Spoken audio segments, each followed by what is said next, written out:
తెలంగాణ రాష్ట్ర ప్రభుత్వ contract outsourcing employees federation తరఫున ఇటీవల కాలంలో ప్రభుత్వ అవుట్సోర్సింగ్ కాంట్రాక్ట్ ఉద్యోగులకి తొలగింపులు అనేటటువంటిది పెద్ద సమస్యగా ముందుకు వచ్చింది.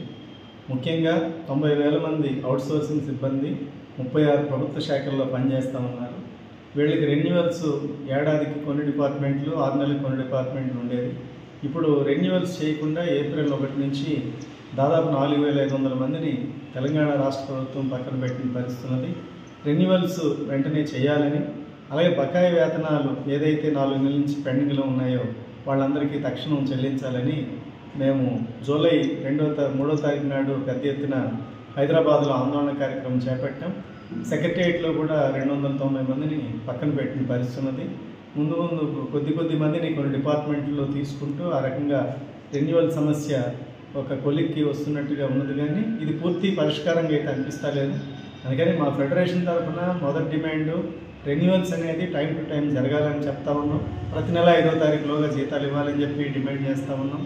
ఈరోజు కూడా ఏదైతే తెలంగాణ తొలి పిఆర్సీకి సంబంధించిన జీవో 60 ఉన్నదో ఆ జీవో 60 అమల్లో ఇంకా 20% డిపార్ట్మెంట్లు పెండింగ్లో ఉన్నది.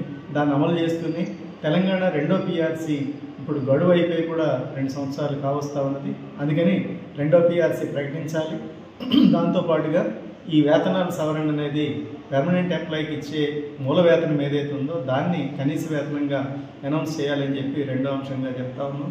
3వది, రాష్ట్ర ప్రభుత్వం కొత్త ఉద్యోగాలు ఇచ్చేటటువంటి పేరుతో ఇప్పుడు ఉన్న అవుట్సోర్స్ సిబ్బందిని తగ్గించి వాళ్లలోనే ఈ నిరుద్యోగ యువకుల్ని భర్తీ చేసే పద్ధతి చేపడతా ఉన్నారు. ఈ పద్ధతి సరికాదు. మీరు ఏదైతే జాబ్ క్యాలెండర్ అని చెప్పన్నారో, సంవత్సరానికి 1,00,000 ఉద్యోగాలు అన్నారో దాని ప్రకారం ఆ రిక్రూట్మెంట్ చేయండి.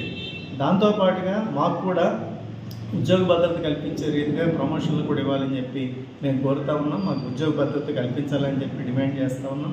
ఈ రకంగా మేము ఫెడరేషన్గా చేస్తున్నటువంటి ఉద్యమానికి సిఐటియు తెలంగాణ రాష్ట్ర కమిటీ మెదక్ జిల్లాతో సహా అన్ని జిల్లాల్లోనూ సంపూర్ణ మద్దతు చేస్తూ ఉన్నది. ఆ రకంగా ఉద్యమాలు కొనసాగుతూ ఉన్నాయి. ఈ దశలో ఏదైతే డిసెంబర్ 1వ వారంలో మెదక్ జిల్లాలో సిఐటియు 5వ తెలంగాణ రాష్ట్ర మహాసభలు ఏవైతే ఉన్నాయో ఆ మహాసభలకి ఇక్కడ మెదక్ సిఐటి జిల్లా కమిటీ హోస్ట్ చేస్తూ ఉంది, ఆహ్వానం చేస్తూ ఉన్నది, నిర్వహిస్తూ ఉన్నది. అందుకని ఈ మహాసభల్లో కూడా రాష్ట్రంలో ఉన్నటువంటి అనేక కార్మికుల సమస్యలతో పాటు ముఖ్యంగా తెలంగాణ రాష్ట్రంలో 1 కోటి కుటుంబాలకు సేవలు అందిస్తున్న ప్రభుత్వ అవుట్సోర్సింగ్ కాంట్రాక్ట్ ఉద్యోగుల డిమాండ్ల మీద సిఐటియు తెలంగాణ రాష్ట్ర మహాసభలో కూడా తీర్మానం చేసి కార్యాచరణ కూడా తీసుకోవాలని సిఐటి భావిస్తున్నది. అందుకని ప్రభుత్వ కాంట్రాక్ట్ అవుట్సోర్సింగ్ ఉద్యోగులందరూ ఏకతాటి మీదకి రావాలి. తప్పుడు సంఘాలు ఉన్నాయి, కార్పొరేషన్లు అంటా ఉన్నాయి, అలాగే ప్రభుత్వంలో ఉన్నటువంటి ఎమ్మెల్సీలను అడ్డం పెట్టుకొని ఇంకా 10 ఏళ్ళు కేసీఆర్ గారు చేసిన మోసం సరిపోక ఈ ప్రభుత్వం కూడా కాలయాపన చేస్తూ ఉంది.